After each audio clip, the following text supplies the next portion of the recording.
तो good morning guys. तो चलिए स्टार्ट करते हैं आज के यानी कि 29 जून के करंट अफेयर्स को। देखिए हमारा आज का प्रश्न है, अभी हाल ही में किसने मिस इंडिया वर्ल्ड वाइड 2022 का खिताब जीता? तो आंसर होगा खुशी पटेल ने। तो अभी मिस इंडिया वर्ल्ड वाइड 2022 का खिताब जीत लिया है ब्रिटिश बायोमेडिकल की छात्रा खुशी पटेल ने, जबकि गुयाना की जो रोशनी रजाक है उनको miss tin India world wide 2022 चुना गया है। आपको याद होगा सरगम कौशल का नाम अभी मिसेज इंडिया वर्ल्ड 2022-23 का खिताब जीता था उन्होंने। और हरनाथ संधू का नाम याद है, 70वीं मिस यूनिवर्स का खिताब जीता था। और कैरोलिना बिलावस्का का नाम भी याद होगा, ये तो प्रश्न एग्जाम में आया भी था। 70वीं मिस वर्ल्ड का खिताब जीता था इन्होंने 2021 के लिए। अच्छा, अगर मैं आपसे पूछूं मिसेज वर्ल्ड 2020 का खिताब किसने जीता था, तो आंसर होगा शाइलिन फोर्ड ने, वो यूएस की थी। और देखो ये आज का वीडियो आपको लेट ही मिल रहा होगा, और ना लेट मिल रहा होगा ये मुझे नहीं पता, ये तो आप लोग जो सुन रहे होंगे आप लोगों को पता है, क्योंकि ये मेरे लिए भविष्य की बात है। मैं इसको रात में रिकॉर्ड कर रहा हूँ, लगभग समय हो रहा है 2:15 के आसपास का। और पिछली रात को यानी कि 28 जून को रात को 10 बजे मैंने कम्युनिटी पोस्ट भी डाल दिया था कि राजस्थान में, पूरे राजस्थान में इंटरनेट सेवा बंद रहेगी 24 घंटे के लिए। उसमें आप देखोगे तो लिखा हुआ मिलेगा कि रात को 10 बजे से इंटरनेट बंद हो जाएगा, लेकिन रात में 10 बजे नहीं हुआ। उसी कारण से जो रिवीजन वाला वीडियो है वो तो मैंने अपलोड करवा दिया था, और ये इंटरनेट रात में लगभग 1:09 या 10 मिनट पे जाकर के ये इंटरनेट बंद हुआ। और तब तक ये मेरा डेली करंट अफेयर्स वाला वीडियो तैयार नहीं हुआ था, तो इसे मैं अपलोड नहीं कर पाया। अब उसमें वैसे लिखा तो हुआ है जो ब्रॉडबैंड सुविधा है वो चालू रहेंगी, लेकिन मेरे पास ब्रॉडबैंड सुविधा है नहीं। अब वो सुबह जाकर के देखना पड़ेगा कि कितनी बजे और कहाँ अवेलेबल होती है, और जब भी मुझे अवेलेबल होगा इंटरनेट मैं इसको अपलोड करवा दूंगा। तो गाइज लेट ही सही, लेकिन प्लीज़ अगर सेशन अच्छा लगे तो प्लीज़ इसे लाइक करके शेयर ज़रूर कर देना। अभी हम पढ़ते हैं आगे। देखिए अगला प्रश्न है, अभी हाल ही में अंतर्राष्ट्रीय भारोत्तोलन महासंघ के अध्यक्ष कौन बन गए? तो आंसर होगा मोहम्मद जलूद। तो अभी मोहम्मद जलूद को इंटरनेशनल वेटलिफ्टिंग फेडरेशन का अध्यक्ष बनाया गया है। इनके अलावा 11 अतिरिक्त नए सदस्यों को इसके कार्यकारी बोर्ड में जोड़ा गया है। मोहम्मद जलूद का नाम याद रखना आप। आपको याद है अभी प्रसार भारती के नए सीईओ बने थे मयंक कुमार अग्रवाल। लार्सन एंड टुब्रो के नए एमडी सीईओ बने थे एसएन सुब्रमण्यम। और अभी हमारे नए चीफ इलेक्शन कमिश्नर बने थे 25वें नंबर के, उनका नाम है राजीव कुमार। अच्छा, वैसे आप मुझे बताइए इंटरनेशनल वेटलिफ्टिंग फेडरेशन का हेडक्वार्टर कहां पर है? तो आंसर होगा लुज़ेन स्विट्जरलैंड में। और अभी कुछ समय पहले इंडियन वेटलिफ्टिंग फेडरेशन के नए प्रेसिडेंट भी बने थे, उनका नाम है सहदेव यादव। आपको याद होगा अभी IWF यानी कि इंटरनेशनल वेटलिफ्टिंग फेडरेशन विश्व युवा चैंपियनशिप 2022 जो कि अभी लियोन मैक्सिको में हुई थी, वहां पे गोल्ड जीतने वाले पहले भारतीय वेटलिफ्टर बने थे गुरु नायडू सनापति। किस कैटेगरी में गोल्ड जीता? 55 किलोग्राम कैटेगरी में। उसके अलावा जूनियर वर्ल्ड वेटलिफ्टिंग चैंपियनशिप में गोल्ड जीतने वाली पहली भारतीय बनी थी हर्षदा शरद गरुड़ नाम है उनका। और एक और वेटलिफ्टर का नाम आपको याद होगा, मीराबाई चानू का नाम। अभी टोक्यो ओलंपिक 2020 में सिल्वर मेडल इन्होंने जीता था। उसके अलावा BBC Indian sports women of the year 2021 का अवार्ड भी मिला इनको। अच्छा, अगर आपसे पूछा जाए कि ओलंपिक में पदक जीतने वाली पहली भारतीय महिला कौन थी, तो आंसर होगा कर्णम मल्लेश्वरी। ये एक वेटलिफ्टर थी, और सन 2000 का जो सिडनी ओलंपिक हुआ था उसमें इन्होंने ब्रोंज मेडल जीता था। और अभी ये दिल्ली स्पोर्ट्स यूनिवर्सिटी की पहली वाइस चांसलर भी बनी थी, तो इनका नाम तो वैसे भी न्यूज में था। अच्छा, आपके लिए एक प्रश्न रहेगा, प्रश्न ध्यान से सुनना कि ओलंपिक में पदक जीतने वाले पहले भारतीय का नाम क्या है और उनका संबंध किस खेल से था? बताइए, हम बढ़ते हैं आगे। चलिए फिर बताइए, जॉर्ज फर्नांडिस की जीवनी किसने लिखी है जिसे 25 जुलाई को रिलीज किया जाएगा? तो आंसर होगा राहुल रामागुंडम ने। तो अभी पेंगुइन रैंडम हाउस इंडिया ने घोषणा की है कि भारत के सबसे तेज तर्रार यूनियन नेताओं में से एक और पूर्व केंद्रीय मंत्री जॉर्ज फर्नांडिस की एक नई जीवनी प्रकाशित की जाएगी, जो मुंबई की सड़कों से दिल्ली में सत्ता की गलियारों तक उनकी यात्रा के बारे में बताएगी। इस बुक का नाम है the life and times of George Fernandes, और इस बुक को लिखा है राहुल रामागुंडम ने।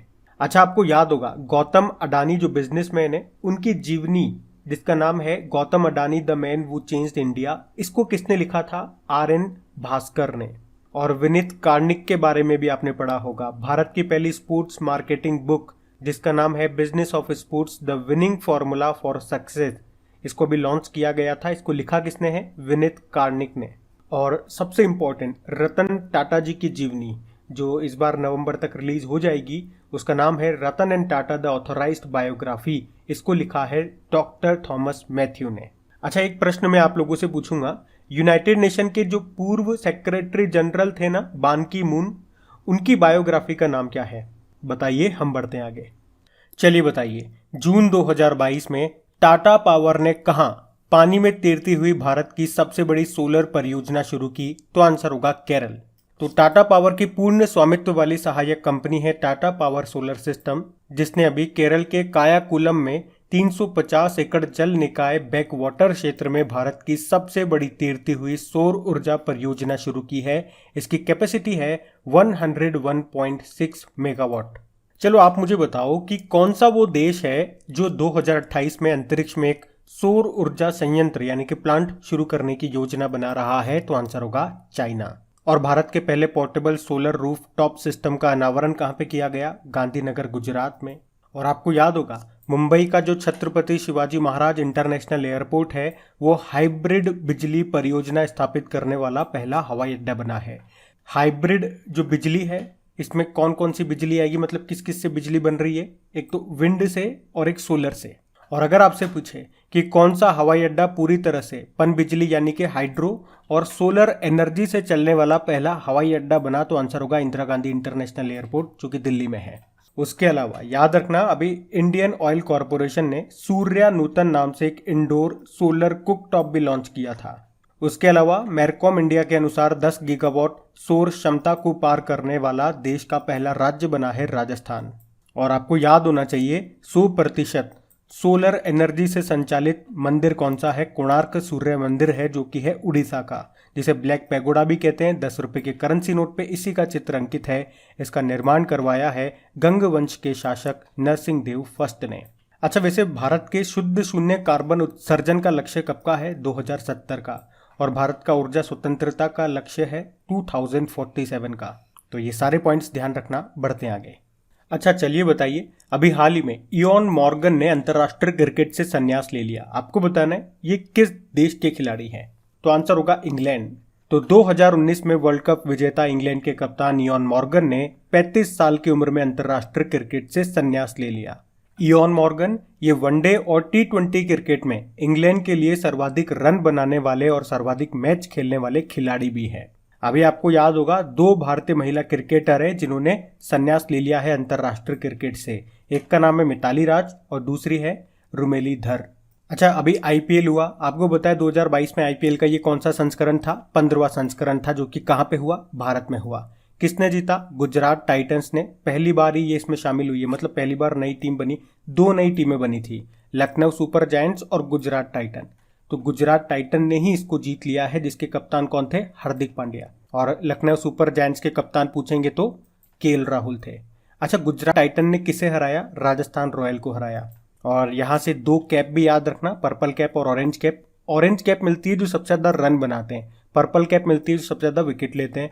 तो पर्पल कैप तो मिली है यजुवेंद्र चहल को और ऑरेंज कैप मिली है जॉस बटलर को। ये दोनों राजस्थान रॉयल के हैं। अच्छा, एक और यहाँ से इंपॉर्टेंट प्रश्न है कि अगर पूछे कि आईपीएल इतिहास में रिटायर्ड आउट होने वाले पहले खिलाड़ी कौन बने, तो आंसर होगा रविचंद्रन अश्विन। ये भी राजस्थान रॉयल के ही है। और अभी रणजी ट्रॉफी भी हम लोगों ने पढ़ी है, उसको पहली बार जीता है मध्य प्रदेश ने मुंबई को हरा करके।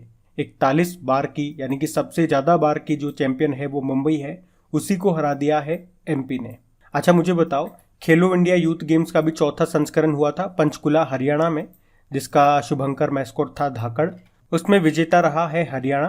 किसको हराया या सेकंड नंबर पे कौन रहा? तो आंसर होगा महाराष्ट्र।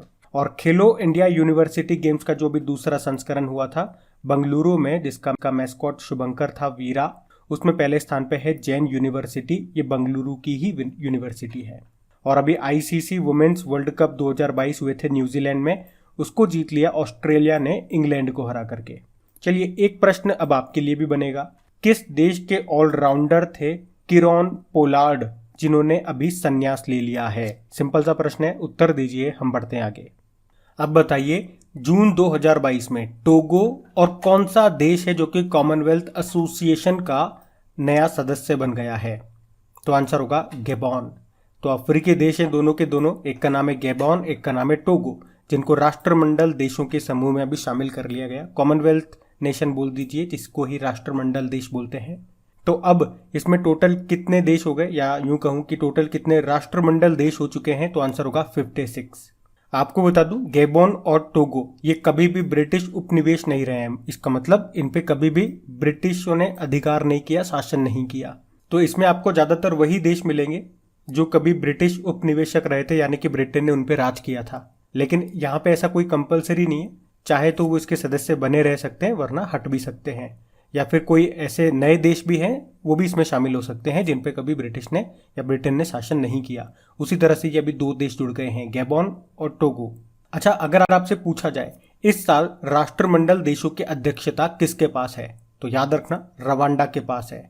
अभी इसकी 26वीं समिट भी हुई है रवांडा में, जिसमें भारत को रिप्रेजेंट किया है हमारे विदेश मंत्री सुब्रमण्यम जयशंकर ने। तो ये पॉइंट भी आप एडिशनल ध्यान रखना। अच्छा, गैबॉन की कैपिटल ध्यान रखो, लिब्रेविली है, और टोगो की होती है लोम। अच्छा, यहां से कॉमनवेल्थ से आपको 2 प्रश्न आ रहे होंगे स्पोर्ट्स से रिलेटेड, कि कॉमनवेल्थ गेम्स, याद रखना कॉमनवेल्थ गेम्स जो होते हैं इसमें उन्हीं देशों के खिलाड़ी पार्टिसिपेट करते हैं जो कि इसके सदस्य देश हैं। तो कॉमनवेल्थ गेम्स 2022 के ये अभी जुलाई में शुरू होंगे। कहाँ पे? इंग्लैंड के बर्मिंघम में। और यहीं से एक करंट अफेयर्स का प्रश्न बन जाएगा कि जो 2026 वाले कॉमनवेल्थ गेम्स हैं, क्योंकि 4-4 साल के अंतराल में होते हैं, तो 2026 वाले कहाँ पे होंगे? ऑस्ट्रेलिया के विक्टोरिया में होंगे। चलो आप मुझे बताओ, न्यू डेवलपमेंट बैंक में अभी 4 देश शामिल हुए थे, तो सबसे नवीनतम देश कौन सा है, या यूं कह दूं 9th नंबर का देश कौन सा है? तो आंसर होगा मिस्र या इजिप्ट बोल दीजिए। उसी तरह से शंघाई कोऑपरेशन ऑर्गेनाइजेशन का नवीनतम मेंबर कौन सा बना? तो आंसर होगा ईरान। अच्छा, वैसे यूनाइटेड नेशन का 193rd नंबर का मेंबर देश कौन सा बना था? तो आंसर होगा साउथ सुडान। और IMF का नवीनतम देश बना था नाउरू, 189th नंबर का है। तो ये सब ध्यान रखना, बढ़ते आगे। चलिए बताइए, जून 2022 में किसने भारत के लिए अपनी तरह का पहला AI artificial intelligence adoption index develop किया? तो आंसर होगा नेस्कॉम ने। नेस्कॉम मतलब national association of software and service company. तो अभी नेस्कॉम ने भारत के लिए अपनी तरह का पहला AI एडॉप्शन इंडेक्स को डेवलप किया है। इस सूचकांक को समग्र दृष्टिकोण को ध्यान में रखते हुए भारत की AI परिपक्वता का आकलन करने के लिए डिजाइन किया गया है। और इसमें इन्होंने बताया कि इंटीग्रेटेड AI और डेटा यूज प्लान 2025 तक भारत के GDP को $500 बिलियन तक बढ़ा सकती है। इस इंडेक्स को माइक्रोसॉफ्ट और अर्नेस्ट एंड यंग और कैपजेमिनी के सहयोग से तैयार किया गया। अच्छा, नेस्कॉम से भी 2 प्रश्न बनेंगे आपके करंट अफेयर्स के, कि इसके अभी नए अध्यक्ष कौन बने? तो आंसर होगा कृष्णन रामानुजम। और इसके पहले अध्यक्ष कौन थे? उनका नाम है हरीश मेहता। इनका नाम मैं आपसे क्यों पूछ रहा हूं? क्योंकि अभी इन्होंने एक बुक लिखी है जिसका नाम है द मैवरिक इफेक्ट। याद रखना, ये बढ़ते आगे। चलिए बताइए, अभी हाल ही में किस राज्य में पहली बार दुर्लभ मांसाहारी पौधे की प्रजाति मिली है? तो आंसर होगा उत्तराखंड। तो अभी उत्तराखंड के चमोली जिले में एक मांसाहारी पौधे की खोज की गई है। इसका नाम है यूट्रिकुलेरिया फर्सिलेटा। ये जो पौधा है ये कीड़े मकोड़े और मच्छरों के लार्वा को खा करके उनसे नाइट्रोजन लेता है। मतलब ये पौधा सिर्फ ऑक्सीजन ही नहीं देता, बल्कि वनों को भी खतरनाक कीटनाशकों से बचाता है। तो सिंपल सा याद रखेंगे, अभी किस राज्य में पहली बार दुर्लभ मांसाहारी पौधे की प्रजाति मिली है? तो आंसर होगा उत्तराखंड। और उत्तराखंड में भी किस जिले में? चमोली जिले में। अच्छा, एक प्रश्न का उत्तर दो कि किस देश ने अभी दुनिया के पहले पौधे से बनी कोविड-19 वैक्सीन को मंजूरी दी थी? तो आंसर होगा कनाडा। एक और प्रश्न का उत्तर दो, अभी किस देश में दुनिया का सबसे बड़ा पौधा खोजा गया था? तो आप कहोगे ऑस्ट्रेलिया। ऑस्ट्रेलिया के तट पे इसे खोजा गया था, जिसका नाम क्या है? पासिडोनिया ऑस्ट्रेलिया। अच्छा, एक और प्रश्न का उत्तर दो, अभी किस राज्य में दुनिया का पहला अनुवांशिक रूप से संशोधित रबड़ का पौधा लगाया गया? तो आंसर होगा असम में। और इस पौधे को कहाँ पे बनाया था? भारतीय रबड़ अनुसंधान केंद्र। और यह है कहाँ पे? ये केरल में है। अब बात यहाँ पे उत्तराखंड की है, तो ये रहा मैप में उत्तराखंड। देखो, उत्तराखंड की 2 कैपिटल है। जो इसकी समर कैपिटल है वो गैरसैंण है, और जो विंटर कैपिटल है वो देहरादून है। मुख्यमंत्री कौन है? पुष्कर सिंह धामी। और गवर्नर हैं गुरमीत सिंह। अभी इसके नए चीफ जस्टिस बने थे, उनका नाम है राघवेंद्र सिंह चौहान। अभी आपको याद होगा उत्तराखंड में ही देश का पहला लिक्विड मिरर टेलीस्कोप भी स्थापित किया गया था। इसमें किसका इस्तेमाल हुआ है? मरकरी का इस्तेमाल हुआ है। और अभी उत्तराखंड विधानसभा की पहली महिला स्पीकर कौन बनी थी? ऋतु खंडूरी भूषण बनी थी। और बताओ, भारत का पहला वन चिकित्सा केंद्र ये किस राज्य में खोला गया? तो आंसर होगा उत्तराखंड। अभी उत्तराखंड ने ही दूध मूल्य प्रोत्साहन योजना भी शुरू की थी। और देश कमेटिक गार्डन का उद्घाटन किया गया था उत्तराखंड के हल्द्वानी में। और बताओ, भारत की सबसे बड़ी ओपन एयर फर्नरी ये कहाँ पे खुली? उत्तराखंड के रानीखेत में। और भारत का सबसे अधिक ऊंचाई वाला हर्बल गार्डन का उद्घाटन भी किया गया था उत्तराखंड में ही। अभी उत्तराखंड सरकार ने ही भूकंप अलर्ट एप्लीकेशन को भी लॉन्च किया था। और भारत का पहला फॉरेस्ट हीलिंग सेंटर ये बना है रानीखेत में। आपको याद होगा, उत्तराखंड सरकार ने बेरोजगार युवाओं के लिए होप पोर्टल भी लॉन्च किया था। उत्तराखंड की पुलिस ने मिशन हौसला शुरू किया था। घरों की पहचान चेलिका नाम योजना यहाँ पे शुरू हुई थी। मुख्यमंत्री महालक्ष्मी योजना शुरू हुई थी। नंदा गौरा योजना शुरू हुई थी। वात्सल्य योजना यहाँ की है। और हरेला उत्सव कहाँ पे मनाया जाता है? उत्तराखंड में मनाया जाता है। और हरेली त्योहार ये छत्तीसगढ़ में। आपको याद है, भारत का पहला क्रिप्टोगेमिक गार्डन कहाँ पे स्थापित किया गया? उत्तराखंड के देहरादून में। और अभी उत्तराखंड में एक दिन के लिए मुख्यमंत्री बनी थी सृष्टि गोस्वामी। बाकी भारत का पहला पॉलिनेटर पार्क ये भी उत्तराखंड में स्थापित किया गया। भारत का पहला मॉस गार्डन भी विकसित किया गया उत्तराखंड के नैनीताल जिले में। और भारत का पहला लाइकिन पार्क ये भी बना है उत्तराखंड में, उत्तराखंड के पिथौरागढ़ में। यहीं पे राजाजी टाइगर रिजर्व मिलेगा, जिम कॉर्बेट टाइगर रिजर्व मिलेगा आपको। टिहरी डैम ये भागीरथी नदी पर है उत्तराखंड में ही। और कृषि भूमि को पट्टे यानी कि लीज पर देने वाला पहला राज्य भी है उत्तराखंड। और अभी उत्तराखंड हाईकोर्ट के नए चीफ जस्टिस कौन बन गए? तो याद रखना, विपिन सांघी बन गए।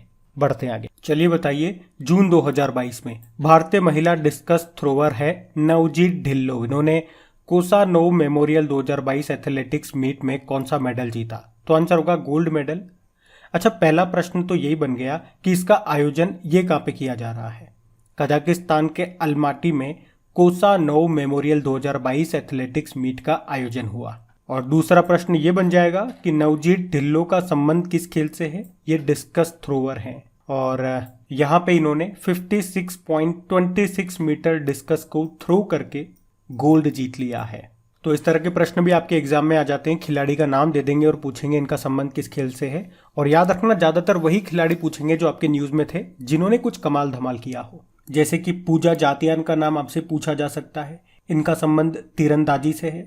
अभी पैरा तीरंदाजी विश्व चैंपियनशिप में सिल्वर जीतने वाली ये पहली भारतीय बनी थी। और तस्नीम मीर का नाम पूछ लेंगे। इनका संबंध बैडमिंटन से है, गुजरात की है ये।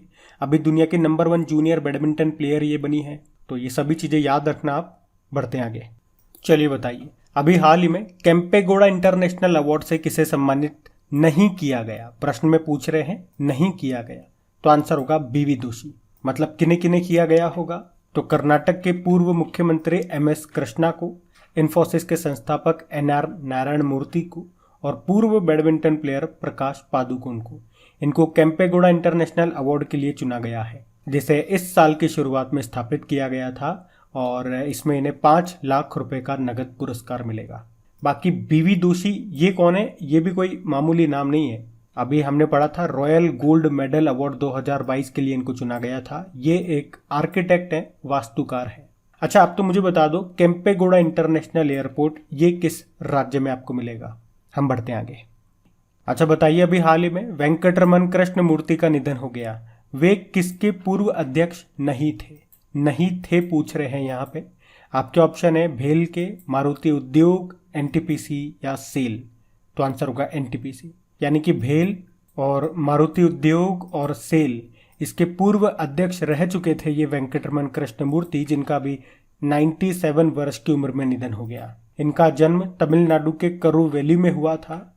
उन्हें टर्न अराउंड मैन के रूप में भी जाना जाता था। उन्होंने सेकेंड वर्ल्ड वॉर के दौरान हवाई अड्डे में एक तकनीशियन के रूप में अपना करियर शुरू किया था। अच्छा, आपको याद है अभी दुनिया के सबसे बुजुर्ग व्यक्ति का निधन हो गया था। वो जापान की थी, उनकी उम्र थी 119 वर्ष। क्या नाम था उनका? काने तनाका। याद रखना। बढ़ते आगे। अच्छा बताइए, अभी हाल ही में किस राज्य में अंबुबाची मेले का आयोजन किया गया? तो आंसर होगा असम में। आपको जरूर याद होगा, असम के कामाख्या देवी मंदिर में अंबुबाची का मेला लगता है। और आपको बता दूं, कोविड-19 के कारण पिछले 2 सालों से इसका आयोजन नहीं किया गया था। ये वार्षिक उत्सव है जो कि जून के मध्य में आयोजित किया जाता है, जब ब्रह्मपुत्र नदी अपने उच्चतम प्रवाह पर होती है। आपको बता दूं कि कामाख्या मंदिर, यहाँ पे माता सती का योनि भाग गिरा था, इसलिए यहाँ देवी योनि के रूप में विराजमान है। यहाँ पे योनि की पूजा होती है। अच्छा, इसी तरह से एक और त्योहार है आपका मकर विलक्कु त्योहार। ये सबरीवाला मंदिर में इसका आयोजन किया जाता है और ये है कहाँ पर? केरल में है। ये भी आप ध्यान रखना। केरल में ही अट्टुकल पोंगल त्योहार का भी आयोजन होता है। ओणम फेस्टिवल मनाया जाता है यहाँ पे। और अभी त्रिशूर पूरम उत्सव भी हमने मनाया था केरल में ही। अच्छा बताओ, थाईपुसम त्योहार कहाँ मनाया जाता है? तमिलनाडु में। तमिलनाडु में ही आदिपुरम त्योहार भी मनाया जाता है। और बताओ, मेदाराम जतारा महोत्सव हमने कहाँ पे मनाया? तेलंगाना में। और बथुकम्मा उत्सव ये भी मनाते हैं तेलंगाना में। उसके अलावा बोनालू त्योहार भी आपने तेलंगाना में ही मनाया था, तो ये भी याद रखना। अब हम बात करेंगे कल के वीडियो में पूछे गए प्रश्न के उत्तर की। और हाँ गाइज, आप लोगों को बता दूं कि डेली आप लोगों के लिए कुछ इंपॉर्टेंट टॉपिक्स होते हैं जो आपके एग्जाम के लिए बहुत ज़्यादा इंपॉर्टेंट है। उनका मैं डेली आपके लिए ऑडियो तैयार कर देता हूं। मुश्किल से 1 या 2 मिनट का वो ऑडियो होता है, तो आप उसको ज़रूर सुना करें। सबसे पहले आपको ये ऑडियो की फॉर्म में मिलेंगे। ऑडियो का लिंक आपको नीचे डिस्क्रिप्शन बॉक्स में मिल जाएगा। जैसे कि कल 2-3 इन टॉपिक्स पे मैंने ऑडियो अपलोड किए थे, तो आप लोग बताइए आप में से किसने इसको सुना है। वैसे आप में कई स्टूडेंट्स ने कहा था इनका वीडियो भी बना दिया कीजिए। देखो, इतना छोटा इसका टाइम ड्यूरेशन होता है ना, तो वीडियो बनाने में मज़ा नहीं आता। वैसे वीडियो में तैयार कर देता हूँ आप लोगों के कहने पे, लेकिन फिर भी सारे ऑडियोज़ का वीडियो नहीं बनता है, ये मैं आपको बता दूँ। तो जहाँ पे ऑडियो अपलोड होते हैं वहाँ पे आप मुझे फॉलो कर लीजिए, नीचे आपको लिंक मिल जाएगा, ताकि जब भी इंपॉर्टेंट ऑडियोज़ अपलोड हो उनका नोटिफिकेशन सीधे आपको मिल सके और सीधे आप उनका बेनिफिट उठा सके। देखिए, कल आपसे क्या प्रश्न पूछा गया था कि बांग्लादेश का सबसे लंबा पुल का भी उद्घाटन किया गया, इसका नाम क्या है? तो आप सबको पता है, पद्मा ब्रिज इसका नाम है। आप सभी ने प्रश्न का बिल्कुल सही उत्तर दिया है। आपके लिए इनका प्रैक्टिस कर सको इसलिए कुछ भी बना करके अपलोड कर दिया। इसकी पीडीएफ भी आपको मिल जाएगी आपके क्रिक एग्जाम एप्लीकेशन पे, उसका लिंक भी आपको नीचे डिस्क्रिप्शन बॉक्स में मिल जाएगा। अब ये रहा आज का आपका होमवर्क प्रश्न।